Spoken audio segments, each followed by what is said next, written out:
Surxondaryo viloyat ichki ishlar boshqarmasi yo'l harakati xavfsizligi boshqarmasi mas'ullari voyaga yetmaganlar tomonidan sodir etilgan huquq buzarliklarni muntazam ravishda ularning ota-onalari, qonuniy vasiylari ishtirokida muhokama qilib, kelgusida sodir bo'lishi mumkin bo'lgan og'ir oqibatlar xususida ogohlantiradi. Ammo so'nggi paytlarda ushbu tarbiyaviy ishlardan xulosa chiqarmay, yana huquqbuzarlikni davom ettiruvchi farzandlarimiz ham uchrab turibdi.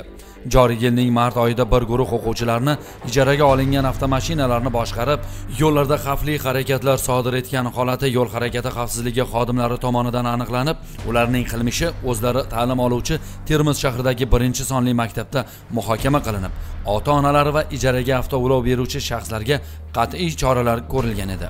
Afsuski, olib borilgan profilaktik ishlar samara bermadimi yoki oiladagi zaif tarbiyami shovozlardan biri o'sha xatoni yana takrorladi.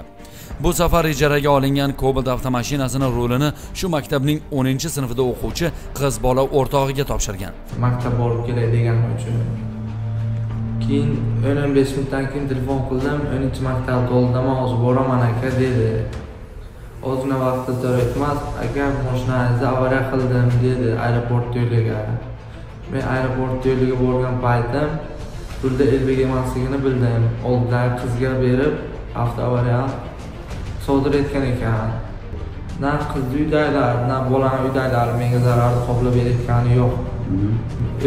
O'zim qilyapman mashinani, o'zimga qoldi. Hamma jabr o'zimga qoldi. Hali ham o'lmay qoldi. O'lsa bundan battar holat bo'lar ekan. Menga o'xshab bez prava, pravasi yo'q bolalarga mashina berayotgan bolalar mutlaqo yaxshi ish emas ekan, bermanglar mashinani. Bolalar Termiz tumani Soliyobod mahallasidan o'tuvchi D160 avtomobil yo'lining 5-kilometriga yetganida boshqaruvni yo'qotib, qarama-qarshi bo'lakka o'tib ketib ag'dariladi. Yaxshiyamki, yo'l transport hodisasi oqibatida hech birining sog'ligiga zarar yetmadi. Ijaraga olingan avtoulov esa bir uyum temirga aylandi. Ushbu holat yuzasidan to'plangan hujjatlar Termiz tumani hokimligi qoshidagi voyaga yetmaganlar bilan ishlash komissiyasi huzurida ko'rib chiqiladi.